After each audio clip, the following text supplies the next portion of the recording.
Hello అందరికీ welcome back to my channel Jhansi natural vlogs. అందరు ఎలా ఉన్నారండి? బాగున్నారా? ఇక్కడ ఎక్కడికి వెళ్తున్నాం అనుకుంటున్నారండి? దీక్షితాది ఆధార్ అనేది అప్డేట్ చేయించడానికి వెళ్తున్నామండి. యాక్చువల్గా బాల ఆధార్ నుంచి నార్మల్గా ఆధార్కి చేంజ్ చేయడానికి వెళ్తున్నామండి. సో దాని గురించి నూజివీడు వచ్చామండి మీ సేవా సెంటర్కి. యాక్చువల్గా మేము ఫస్ట్ ఒక ఆధార్ సెంటర్కి వెళ్ళామండి. అక్కడ ఆధార్ సెంటర్ అనేది క్లోజ్ చేసి ఉంది. సో ఈరోజు వర్క్ అవుదేమో అనుకున్నాము. కాకపోతే ఇంకో సెంటర్ ఉందండి, అక్కడికి వెళ్ళాము. అక్కడికి వెళ్తే మా వర్క్ అనేది కంప్లీట్ అయ్యింది. ఇక్కడ క్యూ రష్ బాగా ఉందండి. సో అందుకని కొంచెం లేటే అయింది. మా వర్క్ అంతా కంప్లీట్ చేసుకుని బయటకు వచ్చేటప్పటికి 2 o'clock అయిందండి.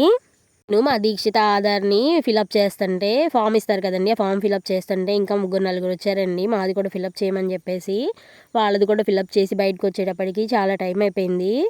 రాసి ఇవ్వమని చెప్పి అడిగితే కాదనలేం కదండి. సో నేను అందరికీ రాసిచ్చాను. రాసిచ్చేసి మేము బయటకు వచ్చేటప్పటికి అయిపోయిందండి. అండ్ ఇంకా మేము ఇక్కడ నూజివీడులోనే వెజిటేబుల్ మార్కెట్కి వెళ్ళి వెజిటేబుల్స్ అన్నీ తీసుకున్నామండి, కావాల్సినవి అన్నీ. మా జాన్వితాన్ని కూడా పిక్ చేసుకొని ఇంటికి వచ్చేసామండి. వీడియోకి